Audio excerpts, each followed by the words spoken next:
Hello everyone, this is Mohini. Welcome to trend learning. हम पढ़ रहे थे जीन प्याजे। जीन प्याजे की हमने 2 स्टेजेस कवर कर ली थी पिछली क्लास में। चलिए थोड़ा सा रिकॉल कर लेते हैं। हम जीन प्याजे की कॉग्निटिव डेवलपमेंट थ्योरी कर रहे थे, जिसमें हमने ये 2 स्टेजेस सेंसरी मोटर स्टेज और प्री ऑपरेशनल स्टेज कंप्लीट कर ली थी। चलिए करते हैं, इनको रिकॉल करते हैं पहले, ताकि आपकी जो समझ है वो बढ़े और आप जो आगे की स्टेजेस हैं वो अच्छे से समझ पाए। हमने क्या पढ़ा था जीन प्याजे के बारे में? जीन प्याजे ने कॉग्निटिव डेवलपमेंट थ्योरी दी थी। ये किसके बेस पे थी? ये अल्फ्रेड बिनेट के एक्सपेरिमेंट के ऊपर एक्सपेरिमेंट किया था 1922 में। जीन प्याजे ने उस बेस पे कॉग्निटिव डेवलपमेंट थ्योरी दी थी। ठीक है, तो कॉग्निटिव डेवलपमेंट थ्योरी क्या बोलते हैं? संज्ञानात्मक विकास का सिद्धांत, या क्या बोलते हैं? मानसिक विकास का सिद्धांत, और क्या बोलते हैं? विकासात्मक सिद्धांत भी इसको बोला जाता है। तीनों चीजें याद रखना, बड़ी बड़ी इंपॉर्टेंट है। ओके, जीन प्याजे को जेनेटिक एपिस्टेमोलॉजिस्ट भी कहा जाता था। जीन प्याजे को जेनेटिक एपिस्टेमोलॉजिस्ट। इसने ये थ्योरी, जो कॉग्निटिव डेवलपमेंट थ्योरी दी थी, ये किस में दी थी? इसकी एक बुक थी, एपिस्टेमोलॉजी ऑफ साइकोलॉजी।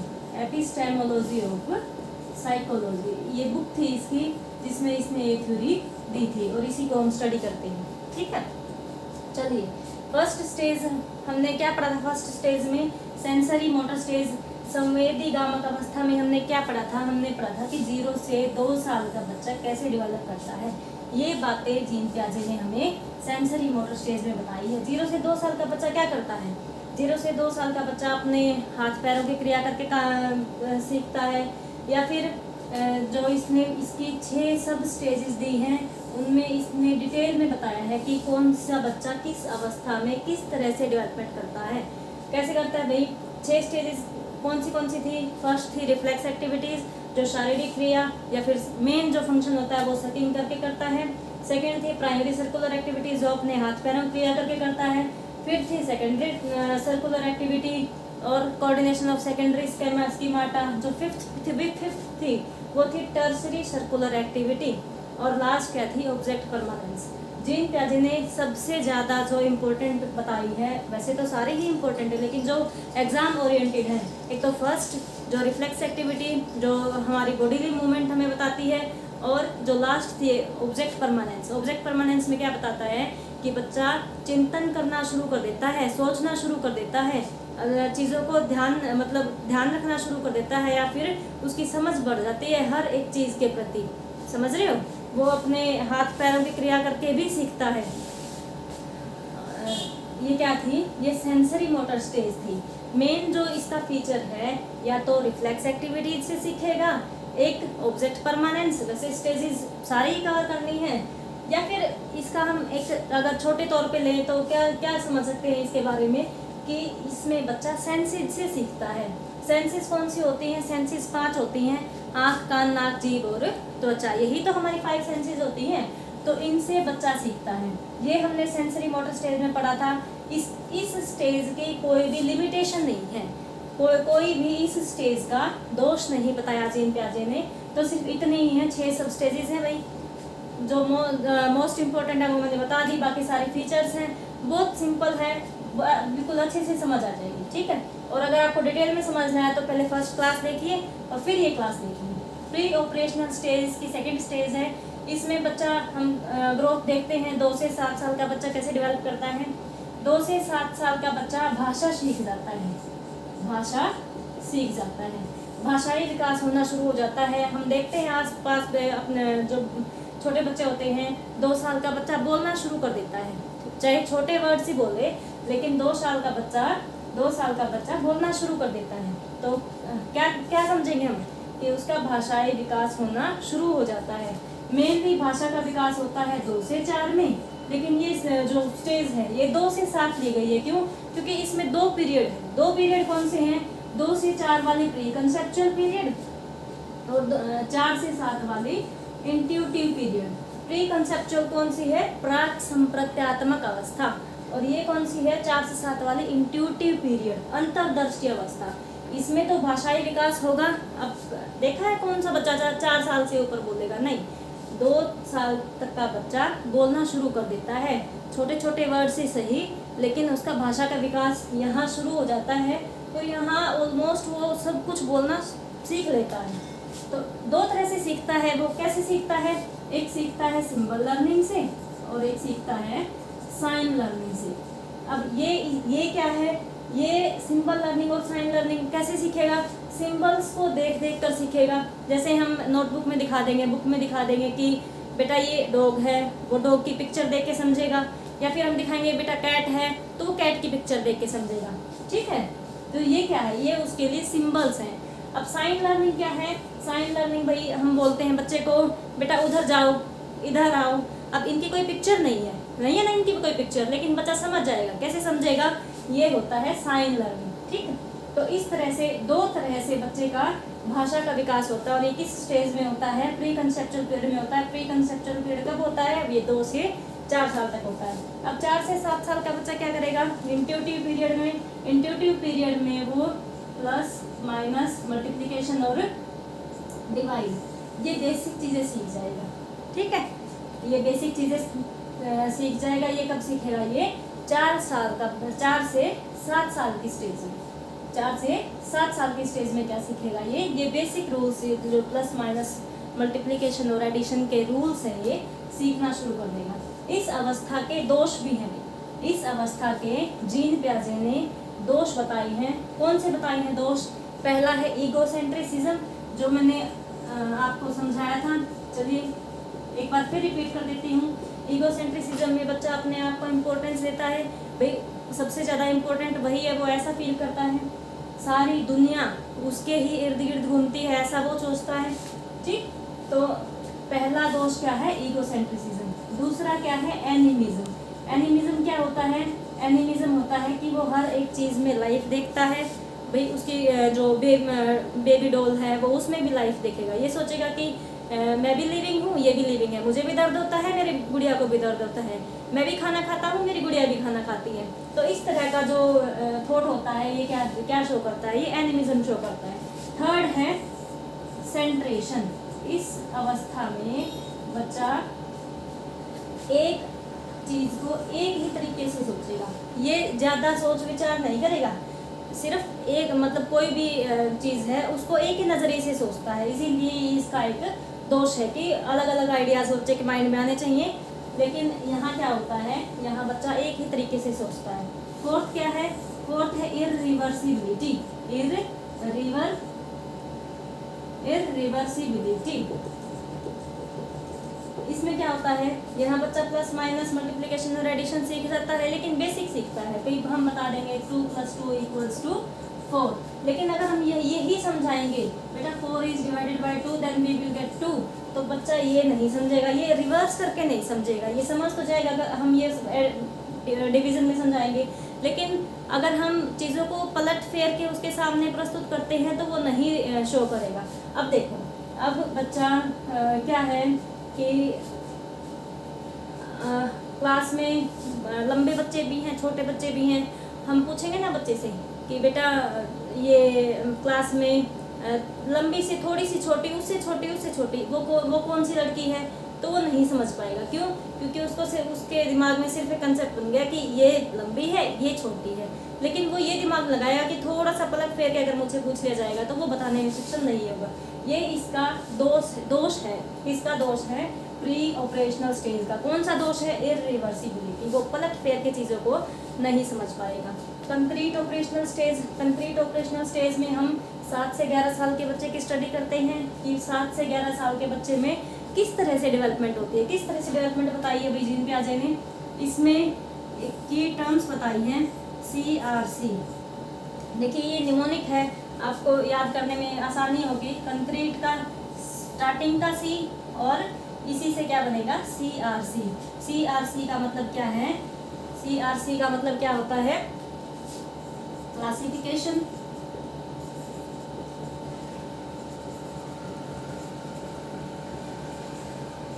रिलेशन। चलिए पहले इन दोनों को डिस्कस करते हैं। क्लासिफिकेशन क्या होता है? कंजर्वेशन। लिख देती हूँ पहले और फिर अब इनको डिस्कस करते हैं। क्लासिफिकेशन क्या होता है? क्लासिफिकेशन मतलब भाई चीज़ों को चीज़ों का डिवीज़न कर देगा। वो कैसे कर देगा कि क्लास में 4 लंबी लड़कियां हैं, 2 छोटी लड़कियां हैं, या फिर 3 बॉयज बहुत ज्यादा लंबे हैं। अगर उसे पूछा जाएगा ना तो वो डिवीजन करके बता देगा कि हाँ मेरी क्लास में इतने इतने स्टूडेंट्स लंबे हैं, इतने इतने स्टूडेंट्स छोटे हैं। तो ये क्लासिफिकेशन का पार्ट आता है। चलिए एक एग्जांपल और लेते हैं। क्लासिफिकेशन में जो बच्चा क्या करेगा, हम बताएंगे ना कि बेटा घर में सामान आया है, किचन का, बेडरूम का, बाथरूम का, बेटा इन चीज़ों को सबको अलग अलग कर दो, तो वो इजीली उस काम को कर देगा। क्यों? क्योंकि ये गुण उसमें आ चुका है। बाथरूम का बाथरूम के अंदर रख के आएगा, बेडरूम का बेडरूम में रख के आएगा, और किचन का किचन में रैक में सेट करके आएगा अगर ये चीज़ अवेलेबल है तो। ठीक है, तो इस तरह से क्लास ये क्यों वो उन चीज़ों को डिवाइड क्यों कर पाता है भाई, ये इस चीज़ के मतलब ये सामान इस चीज़ का है, ये सामान इस चीज़ का है, ये सामान इस चीज़ का, वो क्यों कर पाता है? क्योंकि इसमें क्लासिफिकेशन का गुण आ चुका होता है। रिलेशन की नॉलेज इस बच्चे को हो जाती है। रिलेशन की नॉलेज कैसे हो जाती है? उसको पता है कि मामा नानी का बेटा है और पापा दादी का बेटा है। इस तरह से उसको रिलेशन की समझ आ जाती है। अगर हम थोड़ा सा पलट फेर के पूछेंगे ना कि बेटा पापा की मम्मी कौन, तो बता देगा कि हाँ मेरी ये लगेगी। ठीक है, या फिर अगर कुछ भी पापा की बहन का बेटा आप क्या लगेगा तो वो बताने में सक्षम होगा। तो इसको रिलेशन की नॉलेज हो जाएगी। कंजर्वेशन संरक्षण करना। कंजर्वेशन क्या होता है? संरक्षण करना। भाई चीज़ों को बहुत अच्छे तरीके से समझ पाएगा वो। इसमें इसको बेस और प्रोडक्ट की नॉलेज हो जाएगी। बेस और प्रोडक्ट की नॉलेज हो जाएगी। कैसे हो जाएगी? क्या समझते हैं बेस और प्रोडक्ट से? जैसे एग्जांपल लो कि बच्चे ने दही मांगी और उसकी मम्मी ने बताया कि बेटा शाम को दूध बचा नहीं था, इस वजह से दही जमी नहीं थी। तो उसको समझ होगी कि दूध से ही दही बनती है, और जब शाम को दूध नहीं बचेगा तो सुबह दही नहीं मिलेगी। इंस्टेंट तो नहीं बनती ना, टाइम लगता है इसको। तो इसमें इस बच्चे में 7 से 11 साल के बच्चे में ये नॉलेज होगी। अगर यही बात हम इस बच्चे को बताएंगे ना, 2 से 7 साल के बच्चे को बताएंगे तो ये खूब रोएगा। अगर इसको चाहिए तो चाहिए, ये समझेगा नहीं कि दूध से दही बनती है और इतना इतना लंबा प्रोसीजर होता है। ये क्या करेगा? ये जिद करेगा कि नहीं अभी चाहिए। लेकिन ये बच्चा सिर्फ इसको बताने की ही ज़रूरत है, ये समझ जाएगा। क्यों समझेगा? क्योंकि इसमें कंजर्वेशन का गुण है। और एक एग्जांपल लेते हैं। मान लो ये एक बाउल है, इसमें है 10 ml कोल्ड ड्रिंक। ठीक है, इसमें है 10 ml। और एक ये बाउल है, इसमें है 20 ml। इसमें है 20 ml फ्रूट जूस ले लो या कोल्ड ड्रिंक ले लो, इसमें है 10 ml और इसमें है 20 ml। अगर हम बच्चे को कहेंगे ना कि बच्चा ये लो, इसमें ज़्यादा है, अगर हम बच्चे को ये बोलेंगे कि बेटा आप इसको लो, ये ज़्यादा है, ये बच्चा तो क्या करेगा? ये इस बच्चे में समझ हो जाएगी। किस चीज़ की हो जाएगी? कंजर्वेशन की हो जाएगी। ये क्या करेगा कि नहीं, पहले ये देखेगा उस बोतल को कि इसके ऊपर जो मार्क है क्वांटिटी का वो कितना है। अगर वो 20 ml मिला तो ये बच्चा 20 ml वाला ही लेगा, ज़्यादा ही लेगा। क्यों? क्योंकि इसको पता है कि बेशक ये लंबा है लेकिन ये चौड़ा है, इसमें फ्रूट जूस ज़्यादा है, इसका मार्क ज़्यादा है, तो ये बच्चा इसको प्रेफर करेगा। लेकिन ये बच्चा किसको प्रेफर करेगा? ये बच्चा इसको प्रेफर करेगा। इसको प्रेफर क्यों करेगा? क्योंकि इसमें कंजर्वेशन का गुण भी आया नहीं है। तो ये थी इसकी की टर्म्स। कंक्रीट ऑपरेशनल स्टेज की 3 ही की टर्म्स हैं। 3 ही की टर्म्स कौन सी हैं? CRC, conservation, classification and relation. I hope आपको समझ में आई होंगी। विद एग्जाम्पल्स अगर आप समझोगे, और एग्जाम्पल्स कौन से? जो हम रियल लाइफ में रिलेट करके एग्जाम्पल्स लेते हैं ना, वो एक छाप छोड़ जाते हैं जो हम बिल्कुल नहीं भूलते। हम एक टाइम पे वो कॉन्सेप्ट भूल जाएंगे लेकिन वो एग्जाम्पल नहीं भूलेंगे। जैसे ही हम एग्जाम्पल लर्न करेंगे भाई हाँ ऐसा था, तो हम बिल्कुल इंस्टेंट कंसेप्ट अपने आप रिकॉल होता रहेगा। तो बेहतर है पहले एग्जाम्पल्स सीखो और फिर कंसेप्ट से उसको रिलेट करते हुए चलो। और एग्जाम्पल्स कौन से बोल रही हूँ मैं? सिर्फ जो बेसिक आम एग्जाम्पल्स लिखो। ठीक है, तो CRC इसका एक दोष है भाई, कंक्रीट ऑपरेशनल स्टेज का एक दोष है। कौन सा है? कि प्रॉब्लम जो इसको सामने दिखती है ना, सिर्फ वही प्रॉब्लम है, इसके बियॉन्ड प्रॉब्लम नहीं है। चलिए समझाते हूँ इसको कैसे।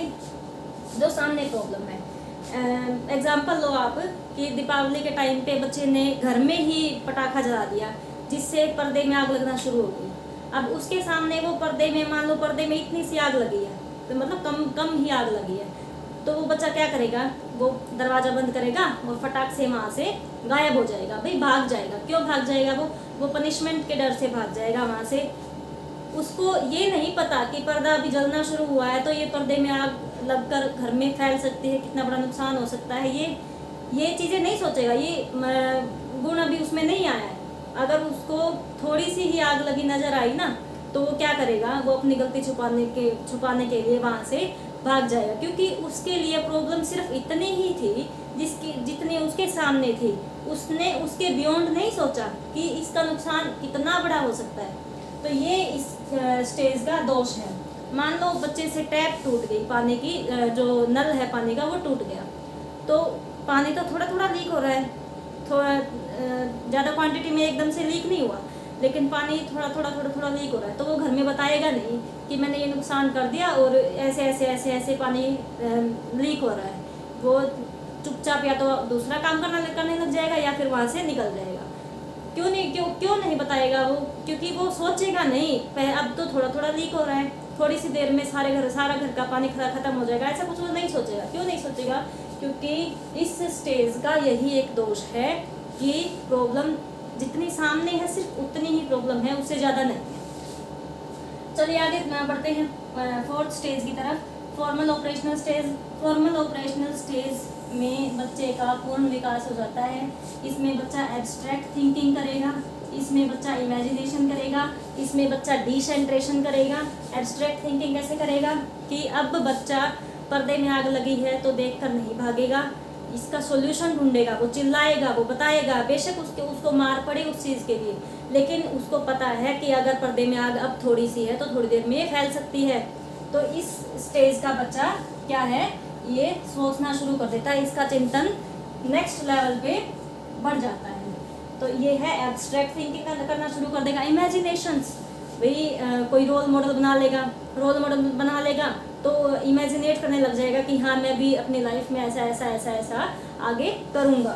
और क्या करेगा, डिसेंट्रेशन। अब हमने सेंट्रेशन पढ़ा था 2 से 7 साल की एज के बच्चे का दोष, लेकिन यहाँ क्या होगा, डिसेंट्रेशन में बच्चा एक ही कंसेप्ट को अलग अलग आइडियाज से सोचना शुरू कर देगा। ठीक, तो ये सारी थी स्टेजेस, और यही टर्म्स थी जो इन स्टेजेस के अंदर आती हैं। और हर एक पेपर में, कोई भी पेपर ऐसा नहीं जिसमें जीन प्याजे ना पूछा जाए, और कोई भी पेपर ऐसा नहीं है जो स्टेजेस के बीच में जो की टर्म्स या दोष दे रखे हैं वो ना पूछे जाए। तो बेहतर है कि आप अच्छे से इन चीज़ों को समझेंगे, और अगर आपको एग्जाम्पल्स अच्छे लगते हैं तो आप इनके नोट्स बना लेना और बिल्कुल बेसिक एग्जाम्पल्स लिखना, ताकि आपको आसानी से लर्न हो जाएंगे। ठीक है, तो यही सारे थे। सेंसरी मोटर स्टेज में मैंने बताया आपको कि कोई दोष नहीं था, और 6 सब स्टेजेस दी गई थी। प्री ऑपरेशनल स्टेज में 2 से 7 साल के बच्चे का कंप्लीट मैंने डिटेल में बताया है। कंक्रीट ऑपरेशनल स्टेज में मैंने 3 टर्म्स बताई हैं, CRC, और एक दोष बताया है कि प्रॉब्लम उतनी है जितनी सामने है। फॉर्मल ऑपरेशनल स्टेज में बच्चा एब्स्ट्रैक्ट थिंकिंग शुरू कर देगा, इमेजिनेशन शुरू कर देगा, और डिसेंट्रेशन का गुण, एक ही चीज़ को अलग अलग आइडिया से सोचने का जो गुण होता है, डिसेंट्रेशन, कब फॉर्मल ऑपरेशनल स्टेज में ये आ जाता है। आई होप आपको क्लास अच्छी लगी होगी। अगर आपको क्लास अच्छी लगी तो इस क्लास को लाइक करना, शेयर करना और चैनल को सब्सक्राइब करना, ताकि अगली नोटिफिकेशन आपको जल्दी से मिल सके। खूब पढ़ते रहिए। Thank you so much.